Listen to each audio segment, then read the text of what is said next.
My name's Ross. I'm Craig.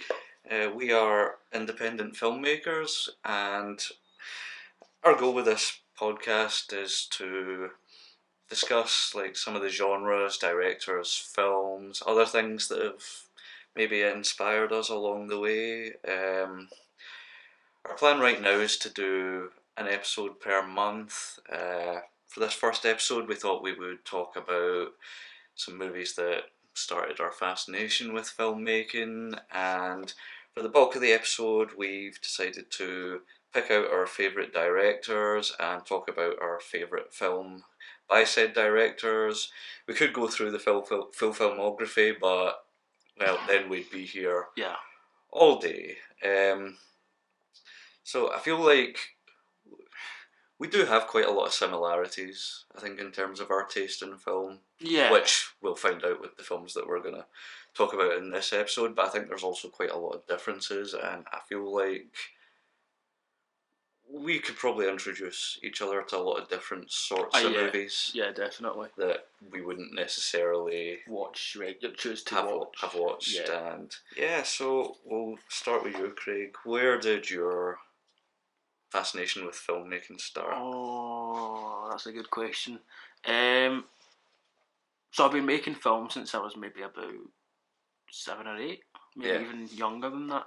Yeah. I used to use my dad's old camera. He used to buy me tapes to put in it. That's how old it was. Yeah. Actually, the first film that I saw that made me want to make film was probably Pulp Fiction. Mm-hmm. Back when I started, I wasn't like pure mental about it. It was more of a hobby. Mm-hmm. But then when I saw Pulp Fiction when I was maybe in second year of high school, so I would have been about 14 maybe, it jumped from a hobby to more like an inspiration and a passion, because I just absolutely fell in love with the film, and it still to this day is one of my favourites. There's loads of other films that kind of inspired me: Star Wars, Saving Private Ryan, horror films like The Exorcist, things like that. I'm a big fan of loads of different genres. I don't really have a genre in particular that I like the most, but I definitely prefer kind of fleshed out, meaty dialogue, great character arcs, and good realistic writing is kind of what I like. But yeah, so Pulp Fiction is kind of what started it all for me when I was 14. Yeah. What about you, Ross? Yeah. So the main genres that I'm kind of drawn to now are mainly like action movies and horror movies. Although horror kind of came along a wee bit later for me. The film I remember most watching as a kid, or rewatching like almost daily, is Jurassic Park 3, of all things. It was on TV, and I think my dad had it like recorded on a VHS, and I just watched it every day. And honestly, I think that movie's really underrated. I stand by it. I rewatched it quite recently, I think it holds up quite well. So it's got its moments. I'll give you that, but never hold up to the original. No, I don't know. Just as someone who's grown to love like horror movies, Jurassic Park 3 is kind of like to me, it's like a slasher movie with dinosaurs. Surprisingly brutal for like a PG movie. Yeah, it is. It's just pretty crazy. All the Jurassic Parks are though. Yeah, they're all quite scary. Yeah, I think later on, towards the end of primary school or going into high school, I remember watching Terminator 2 when I was definitely too young to watch that. But that was great, and then I think shortly after that I watched like Die Hard and Predator. Fantastic films. Yeah, they're just incredible. And I think somewhere towards the end of high school, that's when I started getting more into horror films like Halloween and Saw. I remember I had this very specific fascination with the Saw films. Like before before I even watched any of them, I remember there used to be a Blockbuster quite close to where we live. Yeah, I know the one. Yeah, I just remember the horror section in that and seeing like the posters for all these horror films, and you just like when you're a kid, you feel like you're seeing something that you're not supposed to see. Yeah. So yeah, I was always fascinated with that stuff. Like before I even watched half of these movies, and yeah, my obsession with uh, those sorts of films kind of just grown over the years to the point where I've kind of like I watch a lot of the bigger stuff, but eventually it's kind of led me down a rabbit hole of ultra low budget stuff, Mm-hmm. which I think a lot of that has inspired me. Just from a filmmaking standpoint, the stuff that is made super cheap, DIY, which we'll probably get into with the directors that we're going to talk about. Mm-hmm. To the point where I remember a few years ago during lockdown, just when I had lots of free time, went down a rabbit hole of old shot on video Mm-hmm. movies from the 80s and 90s. Have you ever seen the Killer Bunny thing? Yes. That is a mental film. Me and Ewan watched that, and it was we never really looked at bunny rabbits the same after that. Yeah, that was an interesting watch, but it's really well made for a low budget film. Yeah, it's it's pretty bizarre and yeah, funny. It kind of reminded me a wee bit of you ever see that movie Black Sheep? No. It's a New Zealand horror film about killer mutant sheep. Oh. But it actually has a similar. I think it has a similar sort of tone, comedic tone to that. Mm-hmm. Yeah, that's one of the things I enjoyed about the film. Actually, is it is funny. Yeah. But no, I'd rather just watch Wallace and Gromit: Curse of the Were Rabbit, to be honest. Fair. Yeah, and just in fact, speaking of that movie, I did stumble across a movie a while ago called The Beaster Bunny. The Beaster Bunny. It's about a giant, like kaiju-sized bunny, but it's obviously like a puppet. Yeah. they've made look gigantic. That one's so funny. Yeah, there's a lot of strange films out there. Yeah, man, I go down rabbit holes on, Prime or Tubi. Yeah, Tubi's good for that sort of stuff. There are some gems on that. But yeah, I think we'll move into the main talking point of the episode, which is our favourite directors. So, I think we'll do this chronologically because the director in the film the film I'm going to talk about came out about 40 years ago, and I think it's a good segue into the film that I know you picked, because the director for that took a lot of inspiration from it. My favourite director of all time is John Carpenter. Just going off of what we were talking about, like the low budget, ultra low budget movies. That's kind of how Carpenter started. I think what I love about his movies, there's always been a very like DIY approach to a lot of his movies, like Precinct 13 or Halloween. Yeah. Even the bigger budget stuff as well, that I'll get into soon. It's all very distinctly him. Yeah. He has a very specific style, and often he writes, directs, he composes the music a lot of the times. So he's just one of those directors that he's always really stood out to me.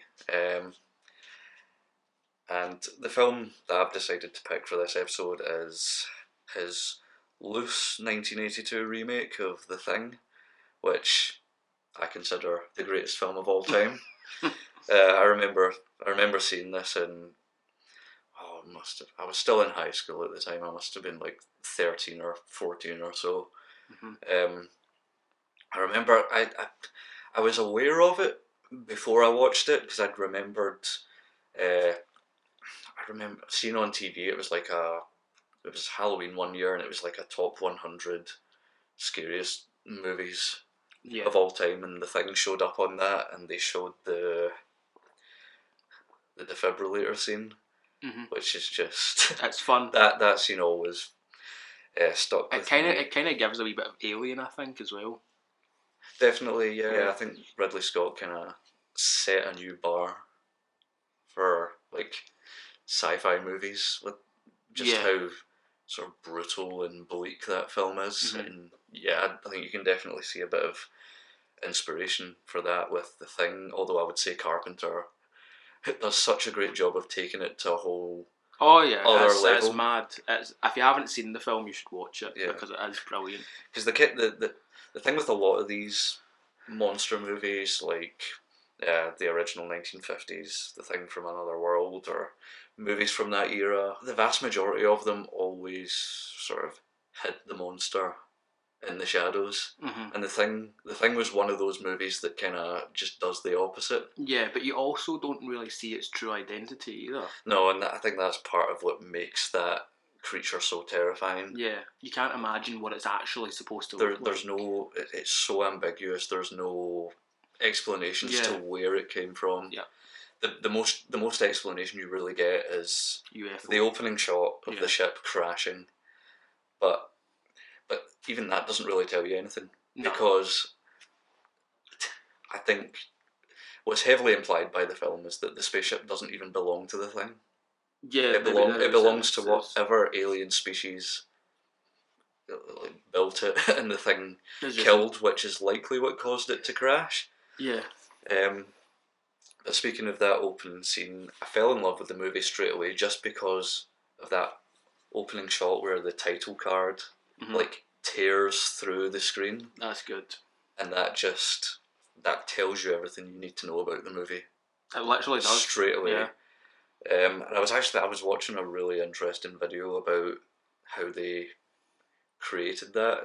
There was a video where a group of guys tried to recreate it using, it was like stencils, and they had like a bin bag behind it, and they set it on fire, and there was a light shining through the stencil, and it kind of recreates that like tear effect. It's quite good. Are you going to give it a go one day? I would love to try something like that, 100%. The movie immediately does something that I think would rub people the wrong way. It starts with a couple of guys in a helicopter trying to kill a dog. Yeah, I was kind of confused why it started like that, to be honest, but then you soon find out why. And that theme tune. Yes. Just Ennio Morricone cooking. Fantastic. Yeah. It's so simple as well, but it works. So the dog leads them up to this American outpost that's populated with 12 guys, and the thing I love about all of these characters, and I use these characters as a sort of template for any screenplays that I'm writing. I've got a list somewhere of all the character descriptions from the Thing, and it's really basic stuff, but it does such a good job at just grounding these people in reality. Like the way they'd be described in the script is like MacReady, pilot, hates his job, the pay's good. And like it's just really basic stuff like that gives you the perfect idea of what these guys' like personalities and mentalities are. Kurt Russell plays the main character, and I think what I've always loved about Kurt Russell is like even when he's playing like larger than life characters like Snake Plissken or John Ruth or Sergeant Todd, or Santa Claus, or Santa, yeah. There's always like a relatability to how he plays them all, and he's got such a great range. I mean, his entire career could be an episode, all on its own. But I love the way that MacReady is introduced in this movie. He's playing chess with a very early AI, and he loses, and he just refuses to accept that he's lost, so he destroys the computer. And I think that just makes him like the perfect match for the Thing. Because the Thing just refuses to lose as well. What follows is just one of like the most terrifying and claustrophobic movies that I think I've ever seen. Yeah, it is brilliant, and so far, I mean, it builds up quite slowly, I think. Yeah. And then, but when it gets to the sort of crescendo and everything starts happening, it's like, whoa, Yeah. can't look away from this anymore. Yeah. But it's like, it's got scenes in it as well where you don't want to kind of look, but you can't stop looking. You can't look away. The scene that caught me off guard when I first watched it was when Clark tries to put the dog in the cage with all the other dogs, and then it starts transforming, and you think, oh, they're not going to show that, are you? And then you just get the close up of that dog's face, just ripping, tearing away. I was like, Jesus fucking Christ! Yeah, it's pretty disgusting. But yes, that's why we love it, because it's just all practical effects as well. Yeah, the practical stuff is just amazing. It's unmatched, and you don't really see it to that extent much anymore. I don't think. I've always thought practical effects are better than like special effects, CGI, and all that computer animation. Yeah, it's practical effects have a different kind of look about them, which kind of just I think works better for films. The thing with practical effects, I think, is like even when you can tell that it's like maybe a puppet or animatronic or whatever, it's still a real object in a real environment. I don't have any real issues with CGI. Like I mean, a movie can have bad CGI and I can still enjoy it. Yeah. I think if I'm enjoying the story or whatever, like I'm not really phased by it. Kind of makes me think of the just to go off on a wee tangent about the 2011 prequel to this movie that's also called The Thing. I don't know if you've ever watched that. I haven't seen that one. No, I rewatched it yesterday just to kind of refresh my memory on it, and honestly, like I think it's pretty good and quite underrated, but it does have that issue where all of the monsters they are shown quite a lot, but they are like 95% CG. Right. Which I think is kind of a shame because there's glimpses of really good like prosthetics and makeup in that movie, and it just I don't know, it just doesn't quite have the same feel to it as the original, as the Carpenter film. Although to that movie's credit, I think it does quite a good job just in terms of continuity and setting up the events of the Carpenter film. Oh yeah, because it's a prequel, so just the Carpenter film pick up just from where it literally ends with the dog running off. Oh, does it? And the two guys go after it in the chopper. So it's quite a good ending. And I take it you know the dog is the thing. The Norwegian who's shooting at it, he knows it's the thing because he's throughout the movie he's obviously encountered it a few times, so he knows straight away. Because the pilot shows up and he's like, what the fuck are you talking about? And he's like, no, we need to fucking chase this dog. That's not a dog. So the pilot has no clue what's going on. No, that sounds good. And also, I think I was scrolling through YouTube the other day, and you know how the bit at the start of Carpenter's film where the Norwegians they arrive at the American camp. Yeah. And the Norwegian guy's screaming at them, but he's speaking Norwegian, so they don't understand him. Try to warn them. They're translated. He is saying it's not a dog, and like he's telling them everything they need to know. Yeah. But obviously, no clue. There is also a PS2 game, which recently got remastered for PS5. Oh. It came out in the early 2000s, which is actually a sequel to the game. The Carpenter film. Sorry. Right. That picks up right where Carpenter's film ends. It's a group of it's like a squad-based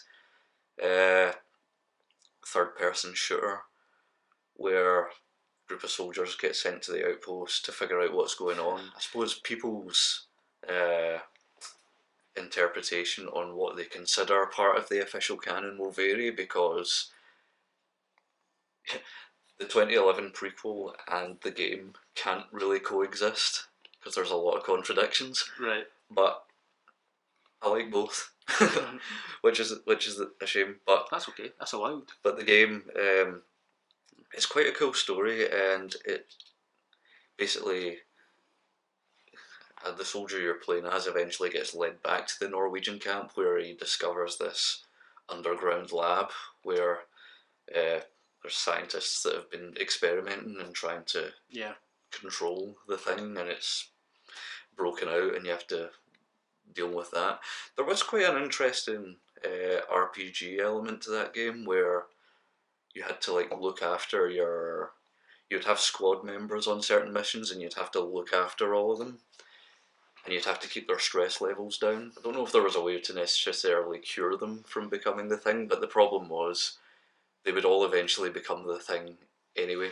But to bring it back to Carpenter's film, so the first time we see that monster, just the sound design and the fact that they're just not afraid to go there with killing off dogs is just that's it's not something you see too often, I don't think. No, it's pretty brutal.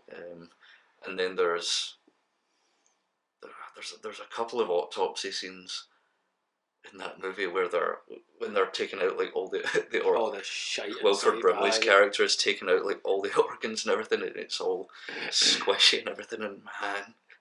But it's probably just I don't know how they make it, to be honest. But it was minging whatever it was. So well done, good job, guys. But anyway, things very quickly deteriorate to the point where nobody trusts anybody.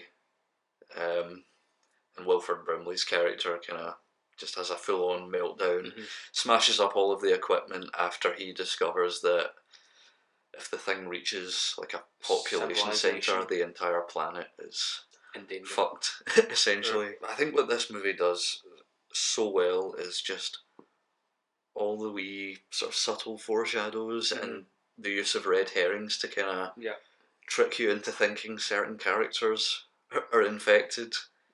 And then just kind of pulling the rug out from under you with, nope, it's him. And they do, there's quite a good, I don't know if I would call it a fake out, but when one of the characters has a heart attack, it leads to the defibrillator scene. Oh yeah. The first time he does it, nothing happens. And you think, oh, maybe he's just dead. Maybe he's just had a heart attack. And the second time, the stomach just opens up and rips the guy's arms off. And then that effect with the head pulling itself off and turning into the spider. The spider head actually creeped me out. Like, Jesus. I remember when I was in high school, I would get home from school and I would rewatch that scene. Just that scene. Right, okay. I'm like, how the fuck do they do all of that? It's incredible. Do you know, the bit that sticks out to me the most in that film is actually the bit whenever they turn around and the spider head's in the doorway. I'm like, you gotta be fucking kidding. Yeah. So fucking good. Just staring at them. Yeah. And I know that scene's always kind of probably one of, if not the most iconic scene from it, but the bit that always gets me the most is the scene at the blood test scene after it. Yes, that's a fantastic scene. That scene has maybe the greatest jump scare it's fantastic that I've ever seen in a movie. Yeah. Is it when I think it's when Gary's arguing with McCready, like, oh, this test is nonsense, and McCready's like, yeah, I thought you'd say that, we'll do you last. And then he hits it and the thing just shoots out of the... Do you know, it's funny though, because I'm not a fan of jump scares, not because they make me jump, just because I think it's sometimes a cheap cop-out. You can build, fear through music and dialogue and suspension. Yeah. You don't need to use jump scares, but that jump scare in specific was the perfect moment to place a jump scare, I think, because you're just not expecting it to happen at all. I think that's one of the things I noticed about it when we were rewatching it the other day is there are a few jump scares in it, but they're all very specifically placed. I think they're not to the point where they're all justified. I think. I mean, if you look at kind of modern horror movies, it's jump scare after jump scare after jump scare, and it kind of wears off eventually. This one had only a certain few jump scares, and they were placed in places where you'd go, "Fuck! I didn't see that coming." I think that's the best scene in the whole film for me. Yeah, and then when Palmer, he just starts like shivering a wee bit, and then you just get those close-ups of his face as it's like swelling up. Yes. And then when he jumps out of the chair and it just splits in half into a mouth. Yeah. I was like, Jesus fucking Christ. Who comes up with this? Honestly. That was amazing, but practical effects department are impressive. Yeah, the effects work in this were done by Rob Bottin, and I think Stan Winston made a little bit of a contribution, although I don't know that he's actually credited in the movie, but I think he helped out with a number of them. But what I love about all of the creatures, and at least in Carpenter's film, is that they're all very distinct. There's no specific. There's not one specific. There's no recurring ones really, apart from I think the dog, which kind of gets brought back briefly at the end. Yeah. But each creature is very distinctly its own thing, which I don't want to dunk on the 2011 prequel too much because I do like it. But when I was rewatching that yesterday, a lot of the creatures do kind of look the same. Yeah. There's, I mean, I've not seen it, but no. I agree. That's one of the things I like because you never know what it was going to look like next. Yeah, because you've got the dog, and then there's the defibrillator scene, which then turns into a spider, and then the long neck, the head splitter, and then there's just a giant, like a giant one at the end, which I don't even know what you don't even know how to describe that one, and then the dog comes out of the stomach of it. So there's there's no rhyme or reason. Whatever the thing's true form is up in the air. But just the ambiguity of it is what makes it so scary. The thing that I've always wondered, maybe the origins of it is something to do with it being like a kind of biological weapon created by some other alien species, and it just got out of control, and that's how the spaceship ended up crashing. Or alternatively, those aliens found it somewhere else, and it belongs to some other species. When we get to the finale of that movie, it's like MacReady just sort of accepts the fact that we're not walking away from this. So all we can really do is burn it and ensure that nobody else finds it again. Which leads up to like one of my favourite endings. Where MacReady gets out of the basement and then he finds Keith David's character, and they're just like, well, what are we going to do? No, let's just wait here a while, see what happens. And then the theme tune kicks in, and there's just nothing after that. So it's always been left up in the air whether or not the thing is one of them, but it's the fact that neither of them can really take each other's word for it. And there's so many. I know there's so many theories that have gone around over the years about whether or not MacReady's the thing or Childs is the thing. One of the theories was always that the bottle of a bottle of whiskey that he gives to Childs is actually petrol, because they were using Molotovs in the previous scene, and Childs drinks it and doesn't flinch, and then MacReady just smiles at him like, got you. But the interesting thing about that is that the prequel film introduces this concept that the thing can only imitate biological material, and it's a whole plot point that the main character of that finds some teeth fillings, and then so they use whether or not people have fillings or piercings to determine whether or not they're human. So it potentially offers an answer to who's the thing at the end of Carpenter's film, because Keith David's character is still wearing his earring at the end. But then you also have to take into account that the thing is a very intelligent creature, and it's possible that it learned from its mistake and started putting piercings back. So it doesn't. So I think that's another good thing the prequel does, is that it doesn't outright undermine any of the theories. It kind of adds more, Mm-hmm.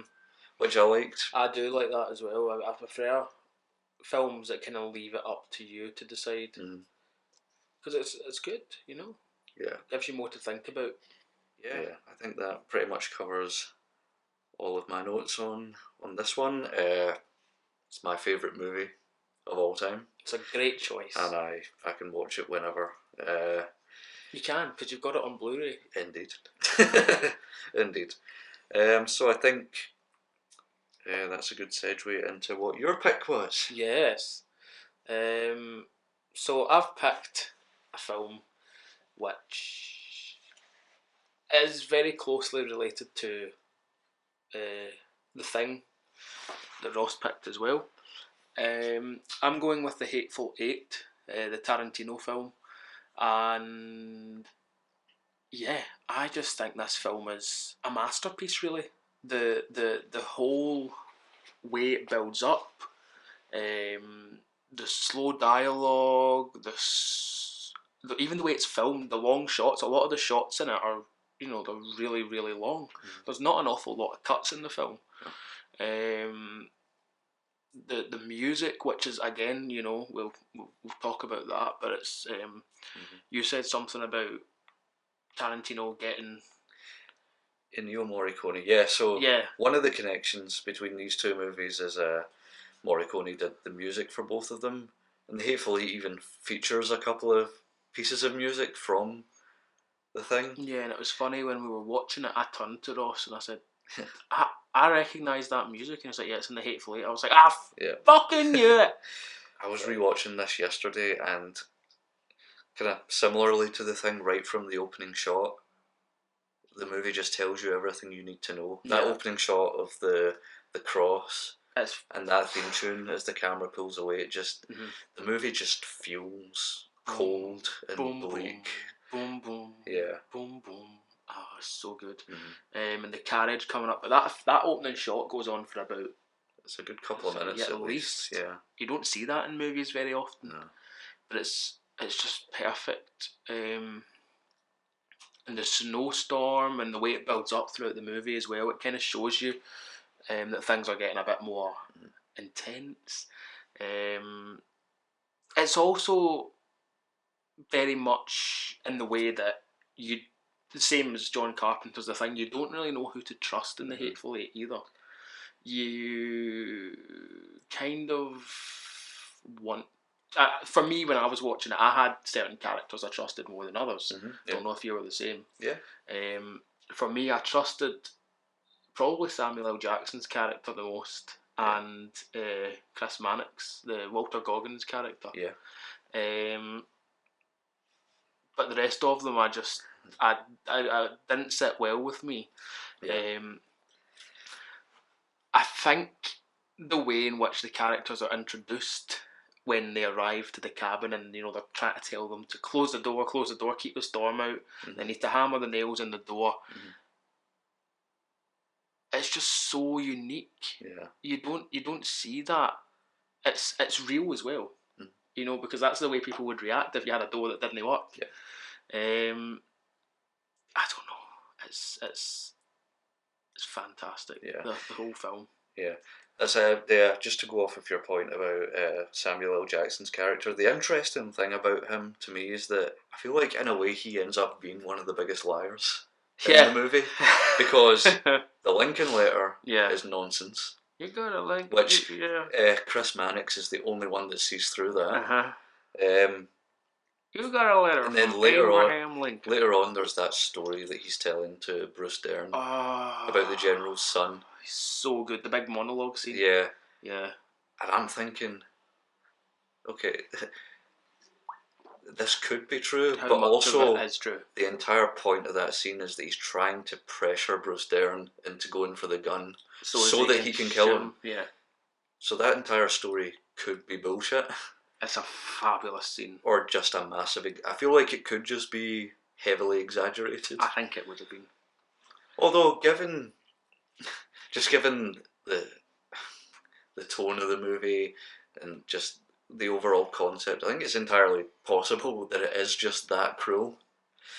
Because that's kind of the point of the movie. That's That is a cruel movie. that's what it's saying about just America. Yeah. In general. Mm-hmm. And to go off on this rewatch, I felt like Kurt Russell's character ended up being one of the more honest ones. Yeah, well, see, my opinion changes each time I watch it. Yeah. Even though I know what happens and I know the characters, I change my mind every time I watch it and I go, yeah. I actually prefer John Ruth this time with Kurt Russell's character. Yeah. Michael Madsen's the only one that I've never really thought I could trust. Yeah. I think with Kurt Russell's character, like obviously he's super cruel towards Daisy Domergue.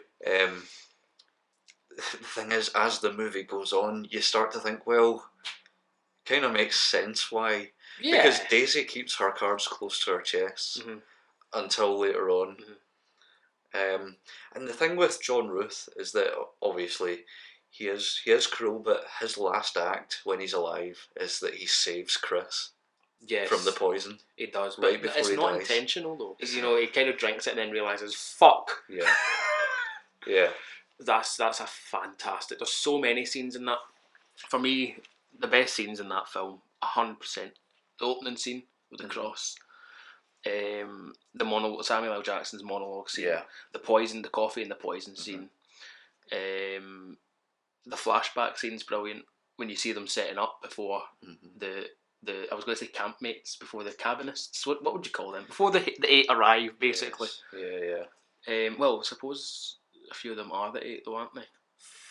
So you've got Tim Roth, Michael Madsen, and the Mexican guy, Damien Belchier. Yeah. Apologies if I've I think that's how you do pronounce it.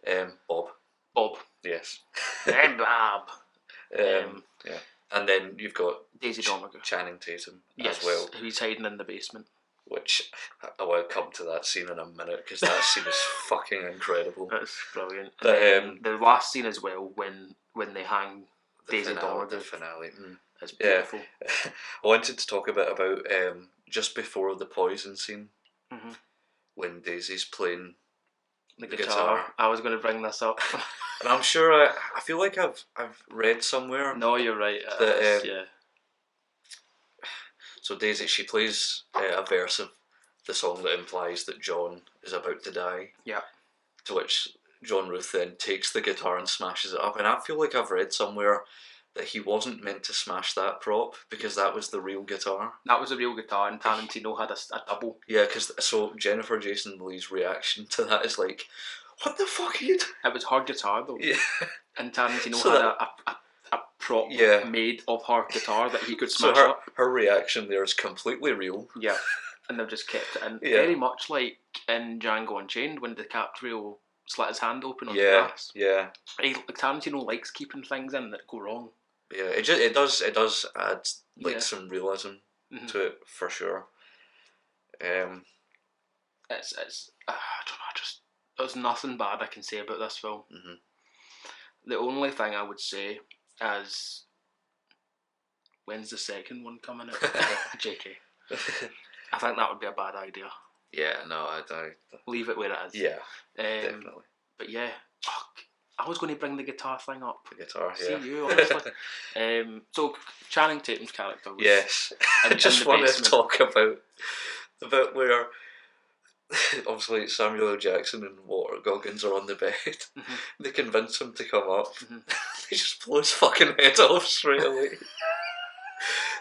Oh, man, the way that his head just fucking explodes. Yeah. Oh, that's the funniest fucking thing I've ever seen. Like, I remember seeing this movie, it's like 9 years ago now, but I remember seeing it. I went to see it with my mum and dad, and the entire fucking theatre just erupted in laughter. It is humorous. At that, but it's one of those things where you think, you know Tarantino well enough that he will do something like that. It just gets you anyway. I think it was just the sound of it. It's the fact that obviously Channing Tatum and Daisy, they're just smiling at each other, and you think, oh, there's a wee spark of hope here, and just bang. Oh, Well, covered in a... yeah. Well, this is after, obviously, Tim Roth gives his whole speech about justice and frontier justice, which Samuel L. Jackson just doesn't give a fuck about, and tries to kill everyone in the room. And then he runs out of bullets, and you think, oh no. And then it's like, just that final scene where you're kind of torn between whether or not Chris is going to buy into the idea that Daisy actually has a whole gang waiting for them. Yeah. I've always just loved the slow motion bit where Samuel L. Jackson's like, you really gonna make a deal with this diabolical bitch? He's just like, oh, nobody making no deal. We just talking. Oh, it's the most satisfying bit is just after Daisy spends all that effort convincing him that obviously, yeah, you let us go and we'll let you live. Yeah. And then Chris is just like, no deal. Yeah, that's good. Oh, amazing. There's so many amazing bits in it. Amazing. And forgive me if I'm wrong, but I'm sure that Tarantino wrote Michael Madsen's part for John Travolta. Did he? I didn't know that. Because originally, obviously Michael Madsen was in Reservoir Dogs. Yeah. He wrote Vincent Vega's part for Michael Madsen. Right. But John Travolta took it. Okay. And then he wrote Michael Madsen's part in Hateful Eight for John Travolta. And then Michael Madsen took it. So it's weird. But there's a weird John Travolta, Michael Madsen thing going on here. Yeah. Don't know what it is, but... And it's also interesting because I'm not a huge fan of Samuel L. Jackson. I'm not. Unpopular opinion. All right. But in Tarantino films, Tarantino brings out something that you don't see in Samuel L. Jackson an awful lot, which is very good writing. That's true. So Samuel L. Jackson's acting shines through Tarantino's writing. Yeah. Yeah, because Samuel L. Jackson's good as Mace Windu. He's good as whoever else he's played. You know, Frozone and all these other things. Yeah, he's good in Die Hard. I'm a strong defender of Snakes on a Plane. No, Snakes on a Plane's fun, but I wouldn't say it's a film I'd watch. Oh, if you want a great Samuel L. Jackson performance, watch The Long Kiss Goodnight with him and Gina Davis. It's an old action movie from the 90s. He is so fucking funny in that. That's what he is funny. That is one of the funniest performances I think I've ever seen. But yeah, I think you'd like that one. Yeah. Okay. What's it called? Long Kiss Goodnight. The Long Kiss Goodnight. Okay, I'll look out for that. But I had a point with this. I was going somewhere. I do that all the time, Ross. It's terrible. Yes, but the writing that Tarantino gives Sam, because I'm a strong believer of if the writing isn't good, the acting possibly won't be good either. Because if you've got a good script, you're halfway there. If you've got a good actor, that makes the other half. Samuel L. Jackson's a good actor. I'm not saying he's not, but I think his acting improves significantly when him and Tarantino are together. I think Tarantino knows how to bring out the best. Oh, 100%. In pretty much any actor that he works with. I know he very often writes for specific people. Yeah. You know, with somebody in mind for each character. Yeah. And I think that helps as well, knowing who's going to play which part. Yeah. So he'd have written the part of Jules in Pulp Fiction, say, for Samuel L. Jackson, knowing Samuel L. Jackson would sound amazing quoting the Bible. Yeah. And he did. Yeah. I mean, that was fucking brilliant. He would have written the part of... he wrote the part of Vincent Vega for Michael Madsen and John Travolta took it. I wonder what he did with that. That's interesting. Probably just kept it the same. Maybe. Anyway, going on a tangent now. Well, I think that covers our some of our favourite films. Yes. Certainly that's a little bit of insight into, I guess, our taste in movies and some of our favourite directors. So I think we can bring this one to a close. Well, yes. This is new for us. We thought we'd give it a go. So if you enjoyed, please do leave a like. If you didn't, leave a dislike. Who cares? Not us. Subscribe if you're new, and we'll catch you on the other side of the Piccadilly Circus. Yeah, next podcast should be out next month. If you have any suggestions of what you'd like us to talk about, any films, let us know, and we will possibly do that. Cheery bye, chickens. Bye bye.